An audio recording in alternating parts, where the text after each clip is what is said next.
અંદરના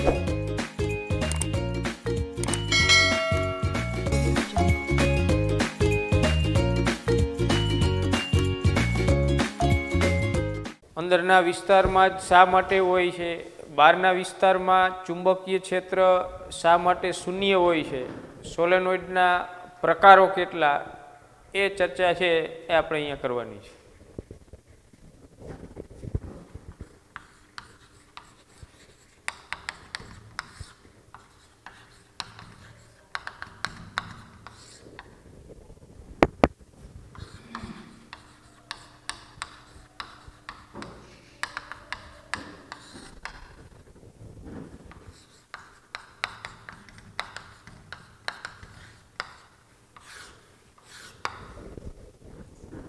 આપણે આગળની એક થિયરીમાં પ્રવાહધારિત રિંગ વડે ઉદ્ભવતા ચુંબકીય ક્ષેત્રનું સૂત્ર ભણી ગયા છે.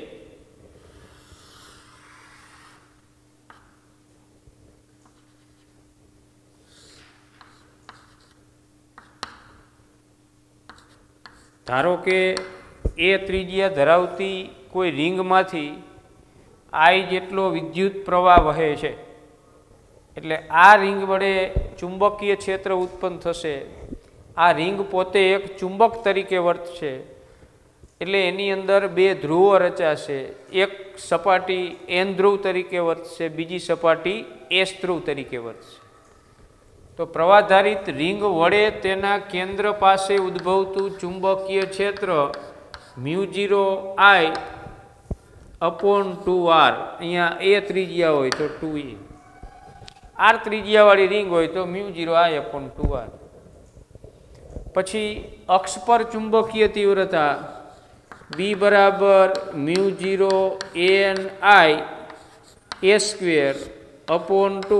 A² plus x²⁵².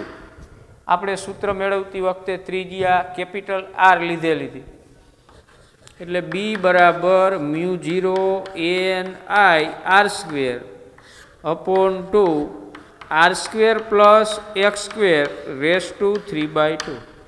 આ N આટાવાળું કોઈ ગૂંચળું હોય તો એ ગૂંચળા વડે તેની અક્ષ પર કેન્દ્રથી x અંતરે ચુંબકીય તીવ્રતાનું સૂત્ર છે. એક જ રિંગ હોય તો N બરાબર 1, આટાની સંખ્યા આપણે 1 લેવાની થાય છે. હવે તમારે કેન્દ્ર પાસે ચુંબકીય તીવ્રતા શોધવી હોય તો આ અક્ષ પરનું અંતર છે એ x0 લેવું પડે. આમાં 0 મૂકી દો, N બરાબર 1 લઈ લો, એટલે આ સૂત્ર મળી જાય. B બરાબર μ0I/2R કે 2A.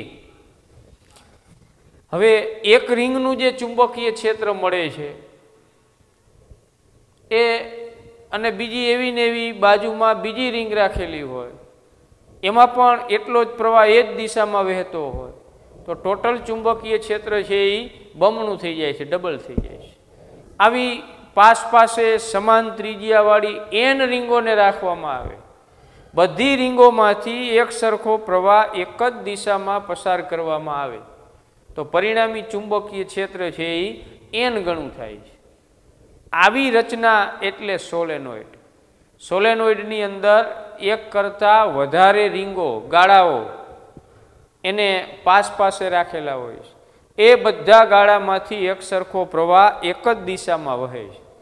એટલે અંદરના ભાગમાં પરિણામી ચુંબકીય ક્ષેત્ર છે એ એક ગાળા વડે જે ચુંબકીય ક્ષેત્ર મળે એના કરતાં N ગણું થાય છે. 20 આંટા હોય તો એક આંટા વડે જે ચુંબકીય ક્ષેત્ર મળે એના કરતાં 20 ગણું થાય છે.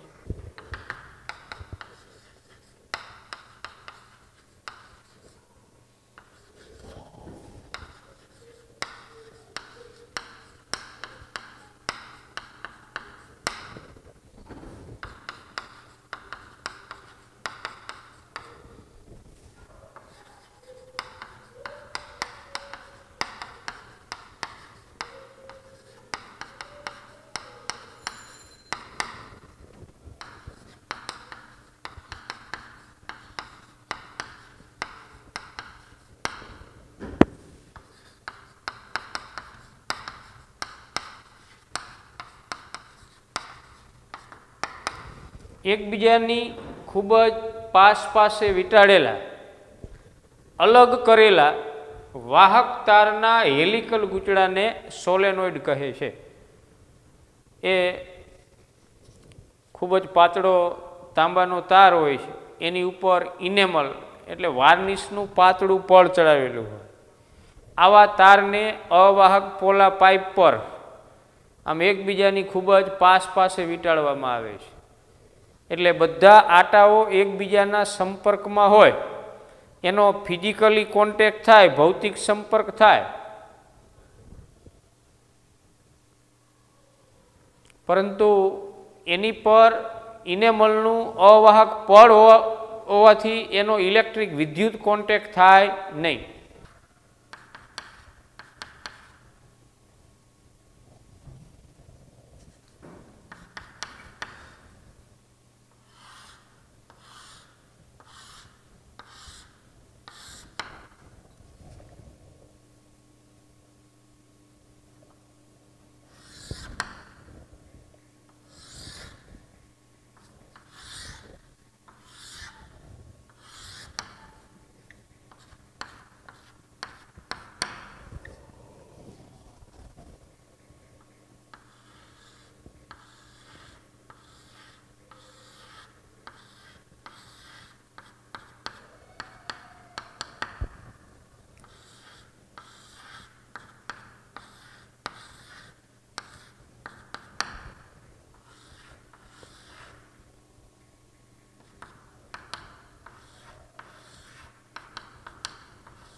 સોલેનોઇડમાં ચુંબકીય ક્ષેત્ર કઈ રીતે ઉદ્ભવે છે?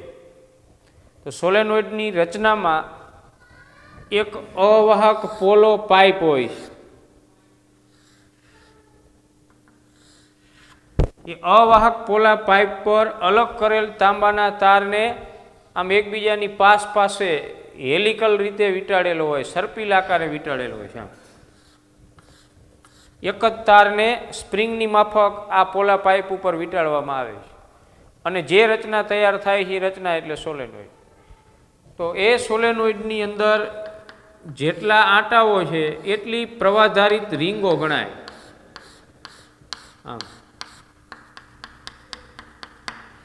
આ સોલેનોઇડની અક્ષ છે. અહીંયા સોલેનોઇડનો પુસ્તકના પાના સાથેનો આડછેદ દર્શાવેલો છે, અડધો સોલેનોઇડ. એ જે પાઇપ છે એને તમે ઊભો ચીરીને બે ફાડિયામાં વિભાજિત કરી નાખો. આવી રીતે પોલો પાઇપ છે ધારો કે એને આમ ઊભો ચીરવામાં આવે લંબાઈને સમાંતર, એટલે એનું બે ફાડિયામાં વિભાજન થાય. એમાંનું એક ફાડિયું અહીંયા દર્શાવેલું છે. એમાં ઉપર ડોટની નિશાની એ અંદરથી બહાર આવતો પ્રવાહ છે, ક્રોસની નિશાની એ બહારથી અંદર જતો પ્રવાહ છે. એ પાઇપને ઊભો ચીરવામાં આવે એટલે એની ઉપર તમે જે વાહક તારને વર્તુળાકારે વીંટાળેલો છે એ દરેક ગાળાના દરેક આટાના બે અર્ધવર્તુળાકાર ભાગ થાય ઊભો ચીરો એટલે. પડે સમજણામાં? પોલો પાઇપ છે એની ઉપર તાંબાના તારને આમ આપણે વીંટાળી દઈએ છીએ. હવે પાઇપને ઊભો ચીર નાખવામાં આવે તો એની ઉપર જે દરેક આંટો વીંટાળેલો છે એના બે ભાગ થાય. એક ભાગ અડધો આ બાજુ ને એક અડધો આ બાજુ. એટલે આ બાજુ જે અર્ધવર્તુળાકાર આંટાઓ વધશે અને એક સામેના ફાડિયામાં અર્ધવર્તુળાકાર આંટાઓ વધશે. તો આપણને જે આકૃતિમાં દર્શાવેલ છે એ આ બાજુનું અડધું ફાડિયું છે. એટલે એમાં ઉપર જે આંટાઓ તૂટેલા છે એમાંથી પ્રવાહ આમ બહાર નીકળે છે, નીચે અંદર દાખલ થાય છે. આની સામેનું જે ફાડિયું હશે એમાં ઉપરથી પ્રવાહ અંદર દાખલ થતો હશે, નીચેથી બહાર નીકળતો હશે. એટલે સોલેનોઇડની અંદર પાસે જે આવેલા આંટાઓ છે એના બહારના ભાગમાં ચુંબકીય ક્ષેત્રો છે એકબીજાની અસર નાબૂદ કરે છે. એટલે બહારના ભાગમાં પરિણામી ચુંબકીય ક્ષેત્ર શૂન્ય મળે છે, જ્યારે અંદરના ભાગમાં ચુંબકીય ક્ષેત્ર અક્ષને સમાંતરે હોય છે. એટલે અંદરના ભાગમાં નિયમિત ચુંબકીય ક્ષેત્ર ઉત્પન્ન થાય છે. આપણે નિયમિત સમાન વિદ્યુત ક્ષેત્ર મેળવવા માટે સમાંતર પ્લેટ કેપેસિટરનો ઉપયોગ કરીએ છીએ. એક પ્લેટને બેટરીના ધન ધ્રુવ સાથે જોડીએ છીએ, બીજી પ્લેટને બેટરીના ઋણ ધ્રુવ સાથે જોડીએ છીએ. એટલે આ બંને પ્લેટો વચ્ચેનો જે અવકાશ છે એ અવકાશમાં નિયમિત વિદ્યુત ક્ષેત્ર ઉત્પન્ન થશે, જે ધન પ્લેટથી ઋણ પ્લેટ તરફ. તો સમાન વિદ્યુત ક્ષેત્ર મેળવવા માટે જેમ સમાંતર પ્લેટ કેપેસિટરનો ઉપયોગ થાય એ પ્રમાણે સમાન ચુંબકીય ક્ષેત્ર મેળવવા માટે સોલેનોઇડનો ઉપયોગ થાય છે. સોલેનોઇડના બહારના ભાગમાં ચુંબકીય ક્ષેત્ર લગભગ શૂન્ય હોય, કારણ કે પાસે આવેલા જે આંટાઓ છે, રીંગો છે, એના ચુંબકીય ક્ષેત્રો એકબીજાની અસર નાબૂદ કરે છે.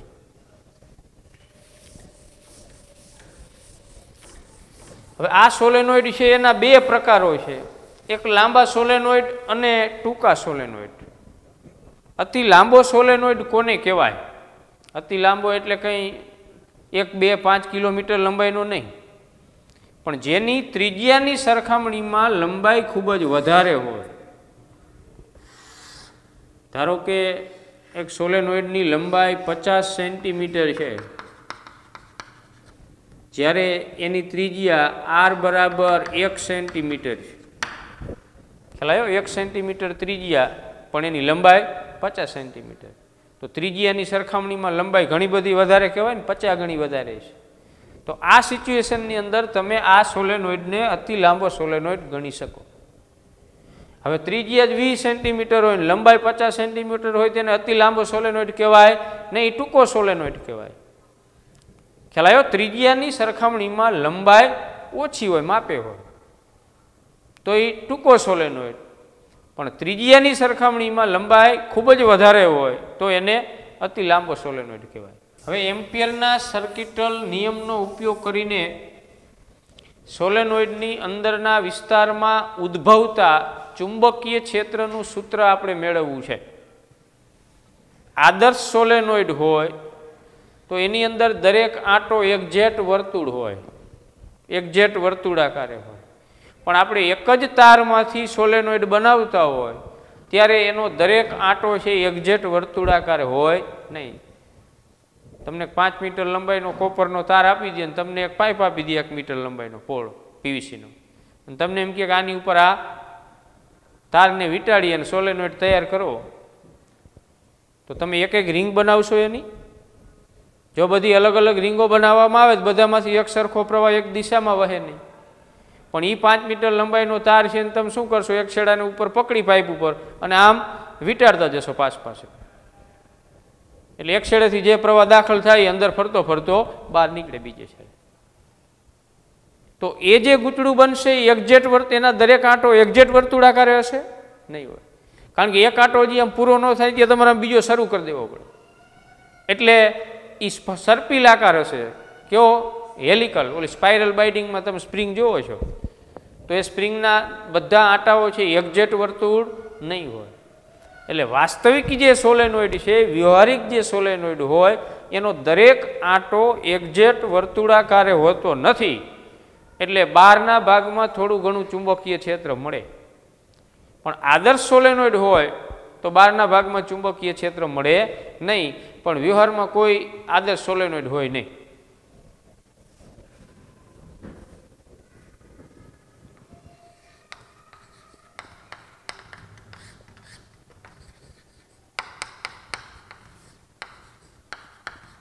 એમ્પિયરના સર્કિટલ નિયમનો ઉપયોગ કરીને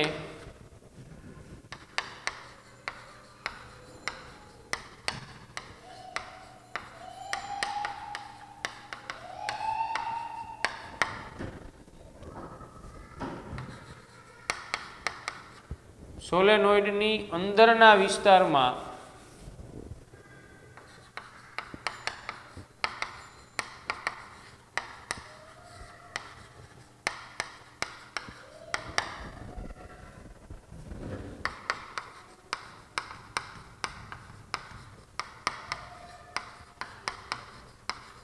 ઉદ્ભવતા ચુંબકીય ક્ષેત્રનું સૂત્ર મેળવો.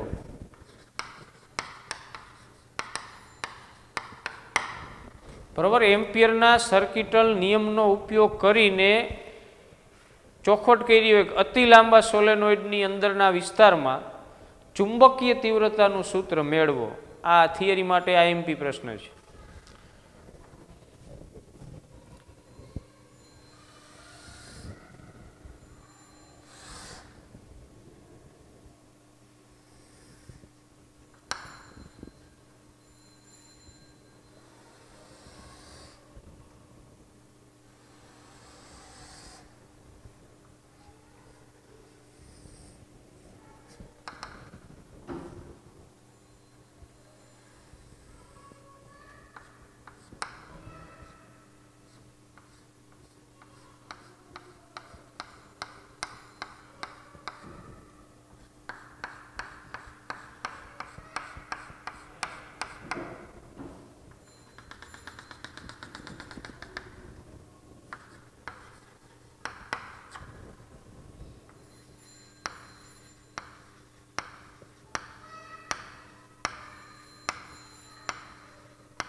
આકૃતિમાં એક અતિ લાંબા સોલેનોઇડનો તેની લંબાઈને સમાંતર પુસ્તકના પાના સાથેનો આડછેદ દર્શાવેલો છે. આગળ જે આપણે ચર્ચા કરી કે આવી રીતે અવાહક પોલો પાઇપો એની ઉપર અલગ કરેલ તાંબાના તારને વીંટાળીને સોલેનોઇડ બનાવેલો હોય. હવે એને ઊભે ઊભો આમ ચીરી નાખવામાં આવે, બે ફાડિયા. તો અડધો ફાડિયો અહીંયા દર્શાવેલો છે આ બાજુનો, અંદરની સાઈડનો. એમાં ડોટની નિશાની એ અંદરથી બહાર આવતા પ્રવાહો દર્શાવે છે અને ક્રોસની નિશાની એ બહારથી અંદર જતા પ્રવાહો દર્શાવે છે. ખ્યાલ આવ્યો? આમાં પ્રવાહ અંદરથી આમ બહાર આવે છે અને આમાં અંદર જાય છે.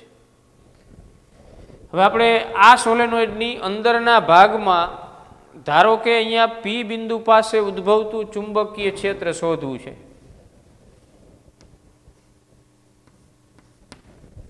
અને એ એમ્પિયરનો સર્કિટલ નિયમ વાપરીને, તો એમ્પિયરનો સર્કિટલ નિયમ વાપરવો એટલે પહેલી જરૂરિયાત, પહેલી આવશ્યકતા એમ્પિયર લૂપ, બંધ વક્ર. ગાઉસનું પ્રમેય વાપરવું હોય પહેલી જરૂરિયાત ગાઉસિયન પૃષ્ઠ. કોઈ બંધ પૃષ્ઠ લેવું પડે ને આપણે, પછી ગાઉસનું પ્રમેય વાપરી શકીએ. એમ એમ્પિયરનો સર્કિટલ નિયમ વાપરવો એટલે ફરજિયાત એમ્પિયર લૂપ બંધ વક્ર લેવો પડે. આમાં બંધ વક્ર અને આમાં બંધ પૃષ્ઠ. ધારો કે સોલેનોઇડમાં એકમ લંબાઈ દીઠ આંટાની સંખ્યા સ્મોલ n છે.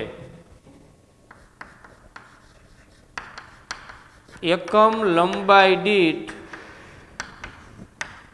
આંટાની સંખ્યા સ્મોલ n છે. તો સ્મોલ n એટલે capital n upon l. Total જે આંટાની સંખ્યા હોય એને તમે લંબાઈ વડે ભાગી નાખો એટલે તમને એકમ લંબાઈ દીઠ એક એક મીટર દીઠ કે એક એક સેન્ટીમીટર દીઠ આંટાની સંખ્યા મળે. એને સ્મોલ n વડે દર્શાવવામાં આવે છે. હવે તમને એમ કહેવામાં આવે કે આપેલ સોલેનોઇડની અંદર 1 સેન્ટીમીટર દીઠ 10 આંટા છે, 10 આંટા પ્રતિ સેન્ટીમીટર. n બરાબર 10 આંટા પ્રતિ સેન્ટીમીટર. તો 1 મીટર લંબાઈના 100 સેન્ટીમીટર લંબાઈના સોલેનોઇડમાં ટોટલ કેટલા આંટા હોય? તો કે 1 સેન્ટીમીટરમાં 10, તો 100 સેન્ટીમીટરમાં 1000. એટલે ટોટલ આંટાની સંખ્યા તમારે મેળવવી હોય તો એકમ લંબાઈ દીઠ આંટાની સંખ્યા ગુણ્યા લંબાઈ.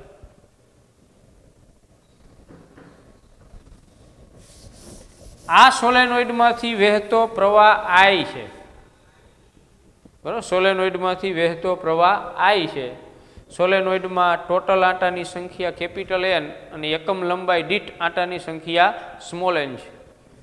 ધારો કે સોલેનોઇડની અંદર પી બિંદુ પાસે ચુંબકીય ક્ષેત્ર શોધવું છે. આ માટે આપણે એક એમ્પિયર લૂપ વિચારીએ.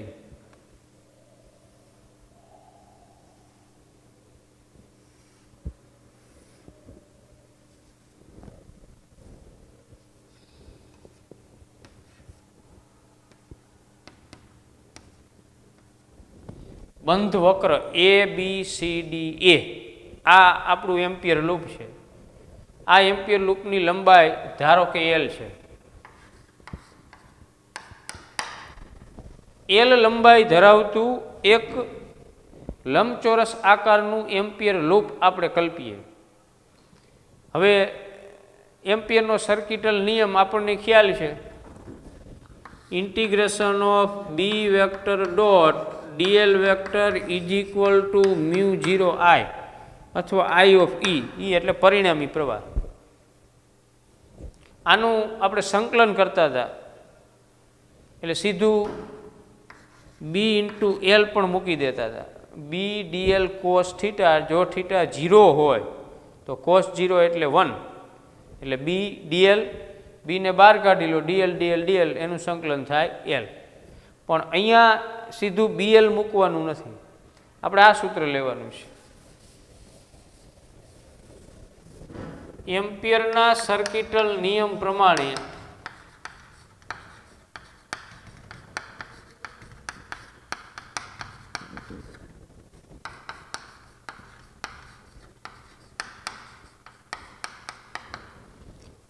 Integration of B vector dot DL vector આપણું જે એમ્પિયર લૂપ છે એ એમ્પિયર લૂપ પર ચુંબકીય ક્ષેત્રનું રેખા સંકલન તો સમગ્ર બંધ લૂપ પર. પણ આ બંધ લૂપને આપણે 4 ગાળામાં વિભાજિત કરી દઈએ. એ થી બી, બી થી સી, સી થી ડી અને ડી થી એ. આ 4 રેખા સંકલનનો સરવાળો કરીએ એટલે આખા એમ્પિયર લૂપ ઉપરનું કુલ સંકલન થાય. તો આ બંધ જે ગાળા ઉપરનું સંકલન છે એને 4 ટુકડાઓમાં આપણે વિભાજિત કરી દઈએ છીએ. એક integration of A to B B vector dot DL vector plus integration of B to C B vector dot DL vector plus integration of C to D B vector dot DL vector plus integration of D to A B vector dot DL vector. બરોબર, આ ચારેયનો સરવાળો એટલે મૂળ તો એ થી એ સુધીનું સંકલન થયું ને, એ થી શરૂઆત કરીને પાછા અહીંયા આવો. એને આમ પણ દર્શાવી શકાય બંધ માર્ગ ઉપર ચુંબકીય ક્ષેત્રનું રેખા સંકલન અથવા 4 રેખા સંકલનનો સરવાળો, તો એ બંધ માર્ગ ઉપરનું જ થાય. હવે આની અંદર આ સી થી ડી સુધીનું જે સંકલન છે તો આ ટુકડો છે એ તો બહાર છે સોલેનોઇડ, ત્યાં ચુંબકીય ક્ષેત્ર શૂન્ય છે તો એનું રેખા સંકલન મળે નહીં. તો integration of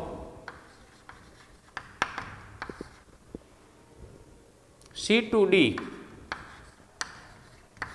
B vector dot DL vector બરાબર 0, કારણ કે એ બહારના ભાગમાં સોલેનોઇડ, અહીંયા ચુંબકીય ક્ષેત્ર શૂન્ય છે.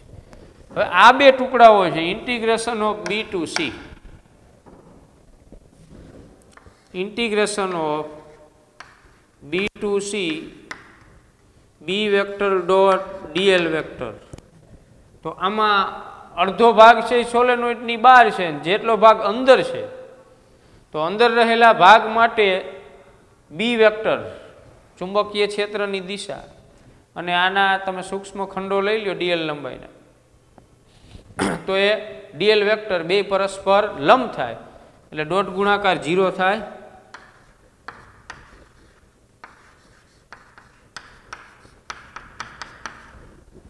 સમજાણું? જેટલો ભાગ બહાર છે એના માટે તો 0 છે જ, પણ જેટલો ભાગ સોલેનોઇડની અંદર છે ત્યાં શું થશે? બી વેક્ટરની દિશા એક્સ અક્ષની ધારો તો આ ડીએલ વેક્ટરની દિશા વાય અક્ષની થાય. 2 વચ્ચેનો ખૂણો 90 ડિગ્રીનો થાય, કોસ 90 ડિગ્રી એટલે 0. આવી જ રીતે ડી થી A B vector dot DL vector બરાબર integration of D to A B DL cos 90 degree બરાબર છે. ટોટલ 4 સ્ટેપનો સરવાળો છે, એમાં 3 સ્ટેપ તો 0 છે, એક સ્ટેપ વધ્યું. તો સમીકરણ 1 માં તમે કિંમતો મૂકો.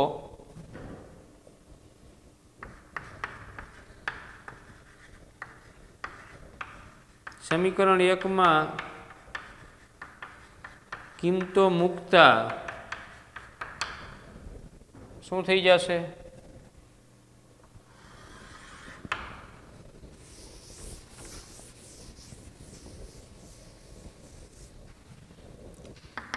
Integration of B vector dot DL vector, અહીંયા તમારે લખી શકાય કારણમાં બી વેક્ટર લંબ DL vector.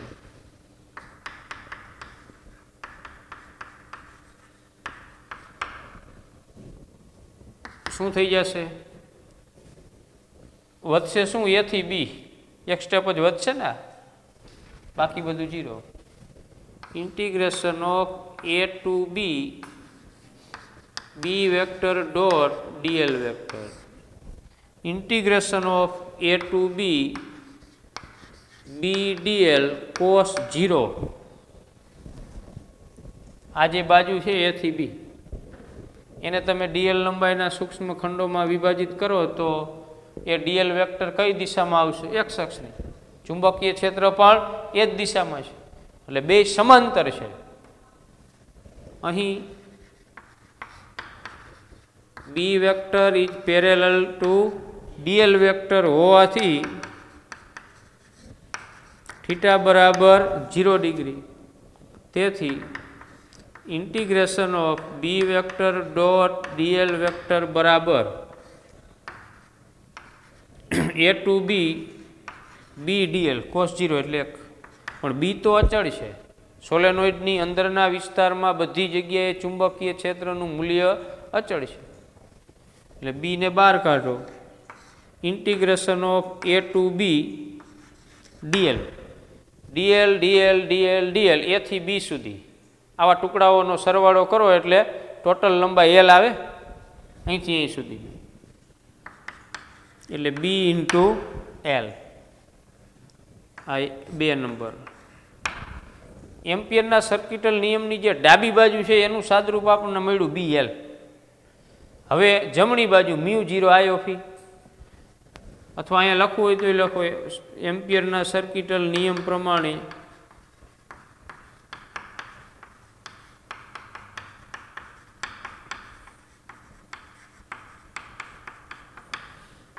Integration of B vector dot DL vector બરાબર મ્યુ 0 આઈ ઓફ ઈ. હવે આમાં B vector dot DL vector બરાબર તો બીએલ મળ્યા છે, અને I of E Ampere loop વડે ઘેરાયેલ કુલ પ્રવાહ. તો એક આંટામાંથી વહેતો પ્રવાહ આઈ છે, તો આવા એમ્પિયર લૂપની અંદર ટોટલ કેટલા આંટાનો સમાવેશ થાય? સોલેનોઇડની અંદર ટોટલ કેપિટલ એન આંટા હોય તો આપણે જે લંબચોરસ એમ્પિયર લૂપ લીધું છે એની અંદર બધા આંટા આવી જાય.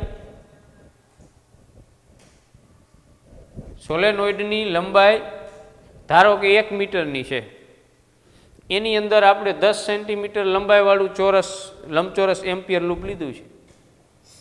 તો આ એમ્પિયર લૂપની અંદર આખો સોલેનોઇડ આવે. તો આખા સોલેનોઇડની અંદર જો એન આંટા હોય ટોટલ કેપિટલ એન, એની એકમ લંબાઈ દીઠ સ્મોલ એન આંટા હોય, તો આપણા એલ લંબાઈના એમ્પિયર લૂપની અંદર કેટલા આંટા આવે? તો અહીંથી અહીં સુધીમાં જેટલા હમાય એટલા. 1 સેન્ટીમીટર લંબાઈ દીઠ એકમ લંબાઈ દીઠ સ્મોલ એન, તો આ એલ લંબાઈ છે તો કેટલા? N into L. સમજાણું? એકમ લંબાઈમાં 1 સેન્ટીમીટરની અંદર 10 આંટાઓ છે ધારો. આ એમ્પિયર લૂપની લંબાઈ 5 સેન્ટીમીટરની છે, તો 5 સેન્ટીમીટરની અંદર કેટલા આંટાનો સમાવેશ થાય? 50. ખ્યાલ આવ્યો? 1 સેન્ટીમીટરમાં 10, તો એમ્પિયર લૂપની લંબાઈ 5 સેન્ટીમીટર, એની અંદર ટોટલ કેટલા આંટા આવે? 50. દરેક આંટામાંથી એક જ દિશામાં પ્રવાહ વહે છે. તો એમ્પિયર લૂપ વડે ઘેરાયેલ પ્રવાહ I of E એક આંટામાંથી વહેતો પ્રવાહ I, તો આવા એમ્પિયર લૂપની અંદર કેટલા આંટા થાય? NL. પડી સમજણા? આજ આમાં સમજવાનું છે કે એકમ લંબાઈ દીઠ આંટાની સંખ્યા સ્મોલ n હોય તો અહીંથી અહીંયા સુધીની લંબાઈ એટલે L લંબાઈ થઈ ને. આ L લંબાઈના સોલેનોઇડના ટુકડામાં કેટલા આંટા હોય? N into L. એક આંટામાંથી વહેતો પ્રવાહ I, તો ટોટલ કેટલો પ્રવાહ થાય? આંટાની સંખ્યા ગુણ્યા પ્રવાહ, તો આંટાની સંખ્યા એટલે NL ઇન્ટુ I. આ ટોટલ પ્રવાહ થયો, એ હવે આમાં મૂકી દો. સમીકરણ 3માં કિંમત મૂકો બે બાજુ. અહીંયા BL ને અહીંયા μ0 I of E ની જગ્યાએ NIL.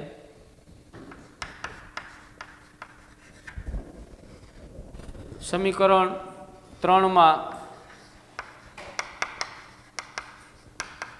કિંમતો મૂકતા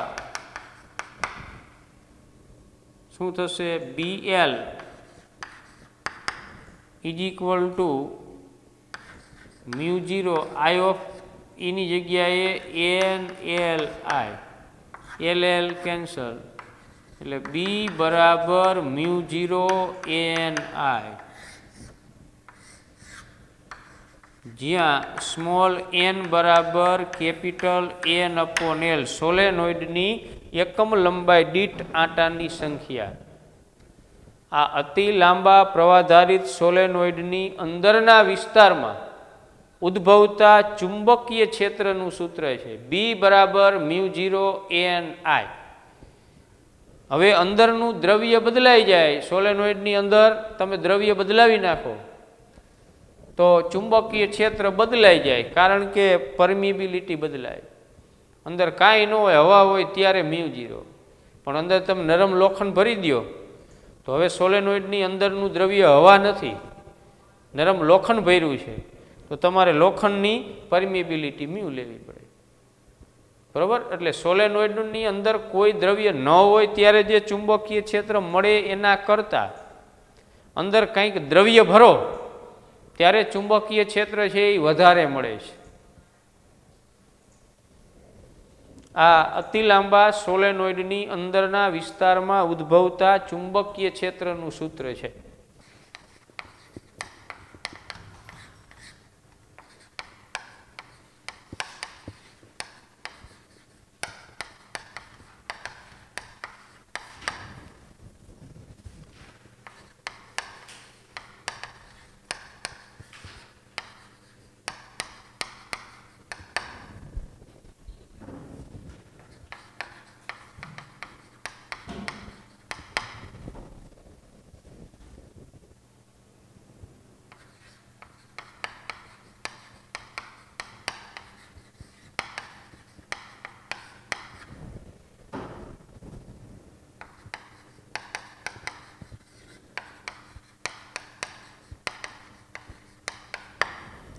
ટોરોઇડ એટલે શું?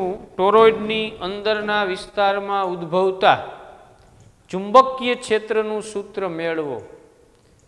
એમ પણ પૂછે, એમ્પિયરનો સર્કિટલ નિયમ વાપરીને ટોરોઇડ વડે ઉદ્ભવતા ચુંબકીય ક્ષેત્રનું સૂત્ર તારવો. તો પહેલા આપણે વ્યાખ્યા કરવાની છે, ટોરોઇડ એટલે શું?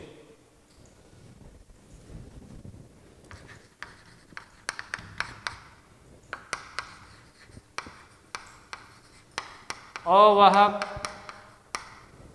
પોલા અવાહક પોલી રિંગ પર અવાહક પડ ચડાવેલ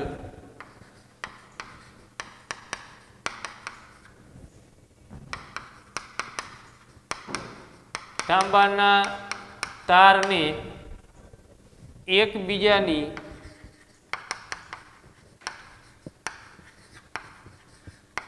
ખૂબ જ પાસે વીંટાળીને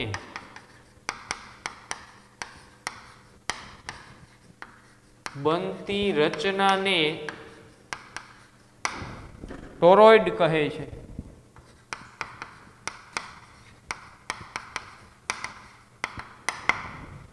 બરોબર. અવાહક પોલી રિંગ, ટ્યુબ નળી નહીં, અવાહક પોલી રિંગ પર અવાહક પડ ચડાવેલ એટલે ઇનેમલનું કે વાર્નિશનું કોટિંગ કરેલ તાંબાના તારને એકબીજાની ખૂબ જ પાસે વીંટાળીને બનતી રચના એટલે ટોરોઇડ. બીજી રીતે તમારે આની વ્યાખ્યા કરવી હોય તો સોલેનોઇડને વર્તુળાકારે વાળી અને બંને છેડા જોડતા જે રચના તૈયાર થાય ટોરોઇડ. સોલેનોઇડ અને ટોરોઇડમાં શું ડિફરન્સ? ધારો કે આ એક એલ લંબાઈનો સોલેનોઇડ છે, આ એની અક્ષ, એની લંબાઈ એલ. તો સોલેનોઇડની અંદરના ભાગમાં ઉદ્ભવતું ચુંબકીય ક્ષેત્ર છે એ અક્ષને સમાંતર હોય. હવે તમે આ પાઇપને વર્તુળાકારે વાળીને એના બે છેડા જોડી દો છો. આ એની ઉપર વીંટાળેલ અલગ કરેલ તાંબાનો તાર. હવે આને તમે વર્તુળાકારે વીંટાળી દેશો, જોડી દેશો બે છેડાને.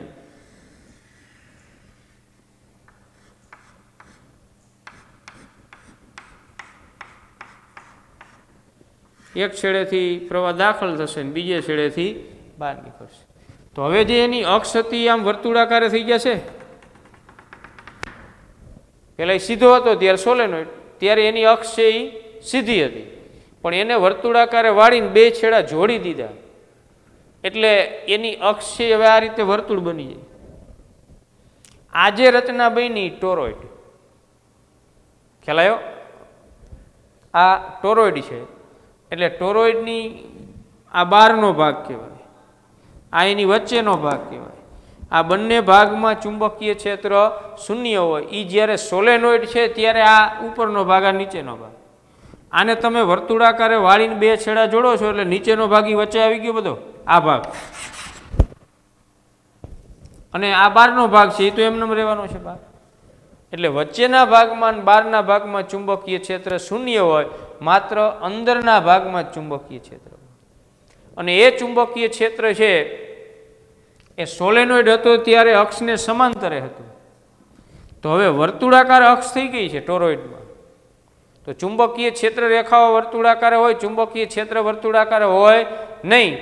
તો ચુંબકીય ક્ષેત્ર છે એ જે તે બિંદુએ દોરેલા સ્પર્શકની દિશામાં હોય. ખ્યાલ આવ્યો? બધી ચુંબકીય ક્ષેત્ર રેખાઓ સોલેનોઇડમાં અક્ષને સમાંતર, પણ એ ટોરોઇડ બની જશે ત્યારે બધી વર્તુળાકારે. તો ક્ષેત્ર રેખાઓ વર્તુળાકારે હોય પણ ક્ષેત્ર વર્તુળાકારે હોય નહીં.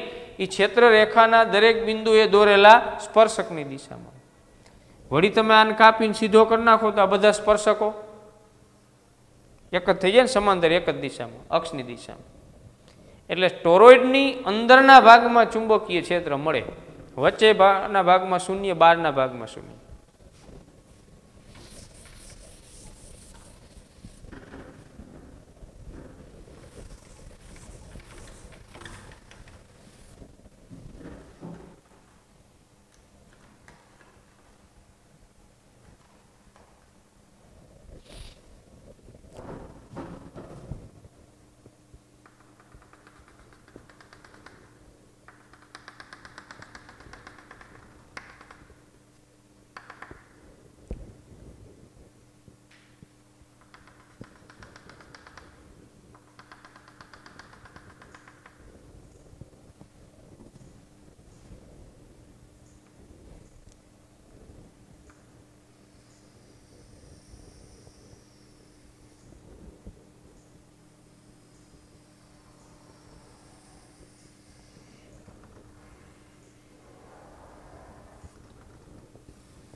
આકૃતિમાં એક ટોરોઇડનો આડછેદ દર્શાવેલો છે પુસ્તકના પાના સાથેનો.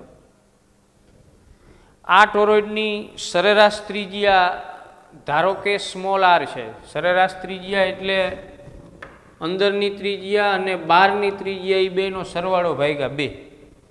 બરાબર. દાખલાની અંદર તમને ટોરોઇડની અંદરની ત્રિજ્યા આપી દે, બહારની ત્રિજ્યા આપી દે, પણ તમારે ગણતરીમાં સરેરાશ ત્રિજ્યા મૂકવાની. સરેરાશ ત્રિજ્યા આર બરાબર R1 પ્લસ R2 ભાગ્યા 2. એ જે બંને ત્રિજ્યા આપેલી છે ને સરવાળો ભાગ્યા 2, એટલે તમને એ ટોરોઇડની સરેરાશ ત્રિજ્યા મળી જાય છે. ધારો કે આ ટોરોઇડની અંદર ટોટલ આંટાની સંખ્યા કેપિટલ N છે અને આ ટોરોઇડમાંથી વહેતો પ્રવાહ I છે. હવે આ ટોરોઇડની અંદરના, વચ્ચેના અને બહારના બિંદુએ આપણે ચુંબકીય તીવ્રતા શોધવી છે. તો સૌપ્રથમ ટોરોઇડના વચ્ચેના ભાગમાં બિંદુ P પાસે ચુંબકીય તીવ્રતા આપણે મેળવવી છે.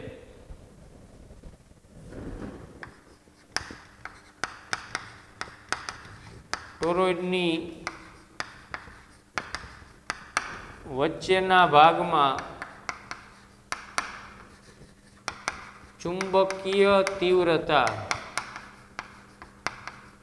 વચ્ચેના ભાગમાં એટલે R1 અંતરે, R1 is less than R, ત્રિજ્યા એની R હોય તો R1 છે એ R કરતાં નાના છે એટલે વચ્ચેનું બિંદુ છે.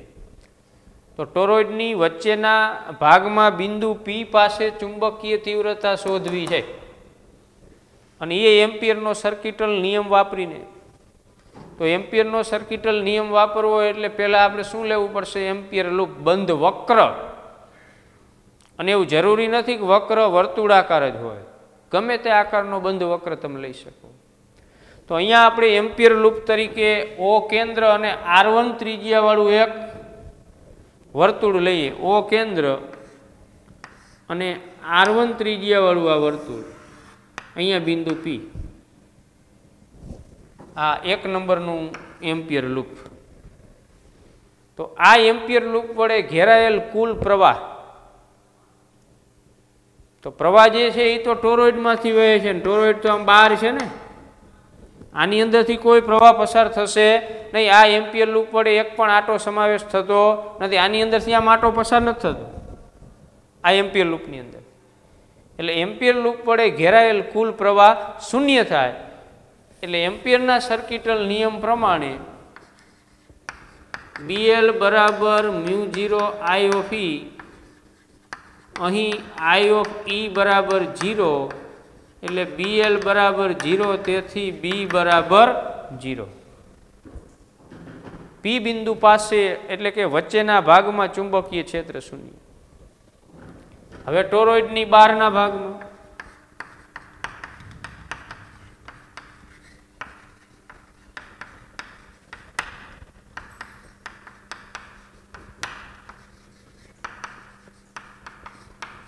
ચુંબકીય તીવ્રતા R2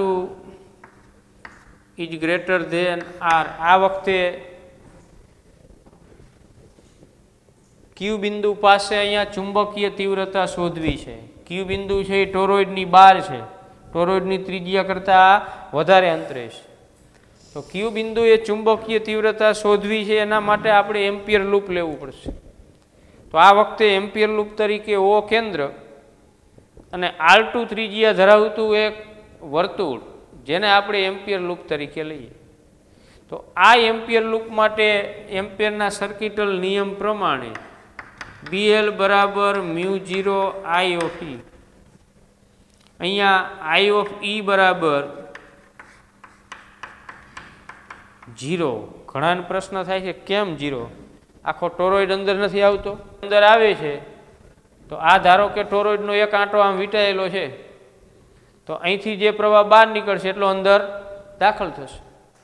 એટલે આપણું જે આ એમ્પિયર લૂપ છે એની અંદર સમાવિષ્ટ થતો ટોટલ પ્રવાહ શૂન્ય થશે. કારણ કે જો અડધો જ ભાગ આવ્યો હોત ને તો પ્રવાહ બધો અંદર દાખલ થાત. પણ આ બે ભાગ અંદર આવે છે, એનો મતલબ કે ઉપરથી આમ જે આટામાંથી પ્રવાહ બહાર નીકળે છે એ પાછો અંદર દાખલ થાય, ટોરોઇડની ફરતે આમ પ્રવાહ છે. એટલે એમ્પિયર લૂપ વડે ઘેરાયેલ પ્રવાહનો બેઝિક સરવાળો શૂન્ય. આપણે અંદર નીકળતા પ્રવાહને ધન ગણીએ, બહાર નીકળતા પ્રવાહને ઋણ ગણીએ, બેનો બેઝિક સરવાળો શૂન્ય થાય. અંદર જતો પ્રવાહ ઋણ, બહાર નીકળતો પ્રવાહ ધન, તો બેઝિક સરવાળો શૂન્ય. એટલે આ એમ્પિયર લૂપ વડે ઘેરાયેલ કુલ પ્રવાહ આ કિસ્સામાં પણ શૂન્ય છે. એટલે બી બરાબર શૂન્ય. હવે ટોરોઇડની અંદર કેન્દ્રથી R3 અંતરે બિંદુ S પાસે ચુંબકીય તીવ્રતા શોધવી છે. R3 એટલે R, બરાબર, ત્રિજ્યા જેટલા અંતરે. ટોરોઇડની અંદરના ભાગમાં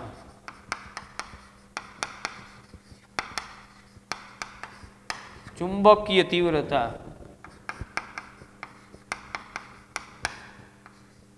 R3 બરાબર R પાસે. તો ધારો કે ટોરોઇડના કેન્દ્રથી R3 અંતરે આવેલ બિંદુ S પાસે ચુંબકીય તીવ્રતા શોધવી છે, અને એ એમ્પિયરનો સર્કિટલ નિયમ વાપરીને. તો એમ્પિયરનો સર્કિટલ નિયમ વાપરો એટલે પહેલી જરૂરિયાત એમ્પિયર લૂપ બંધ વક્ર લેવો પડે. તો અહીંયા આપણે એમ્પિયર લૂપ તરીકે O કેન્દ્ર અને R3 બરાબર R3 અથવા R ત્રિજ્યાવાળું એક વર્તુળાકાર એમ્પિયર લૂપ આપણે વિચાર્યા.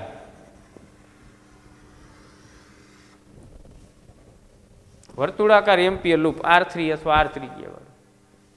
તો આ એમ્પિયર લૂપ માટે એમ્પિયરના સર્કિટલ નિયમ પ્રમાણે BL બરાબર μ0 I ઓફ E, જ્યાં I ઓફ E બરાબર, આ વખતે તમે પ્રવાહ શૂન્ય લઈ શકશો નહીં. અહીંયા પ્રવાહ શૂન્ય થશે નહીં, કારણ કે આપણું જે આ એમ્પિયર લૂપ છે, આ જે ટોરોઇડનો ઉપરનો ભાગ છે એ અંદર નહીં આવે, આ ભાગ જ આવશે. તો આ ભાગની અંદર શું થવાનું, આમ દરેક આંટા દ્વારા પ્રવાહ અંદર દાખલ થવાનો છે. એટલે બધા પ્રવાહો આ એમ્પિયર લૂપની અંદર દાખલ જ થાય, અથવા તો બધા બહાર જ નીકળે છે. એટલે બેઝિક સરવાળો ક્યારે શૂન્ય થાય નહીં. ટોરોઇડનો દરેકે દરેક આંટો આ એમ્પિયર લૂપમાંથી પસાર થાય, આ એમ્પિયર લૂપો વચ્ચે.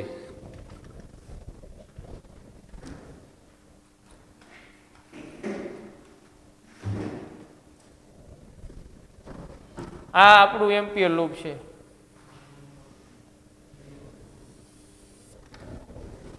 અલગ કલરમાં દોરવું એટલે ખ્યાલ આવે.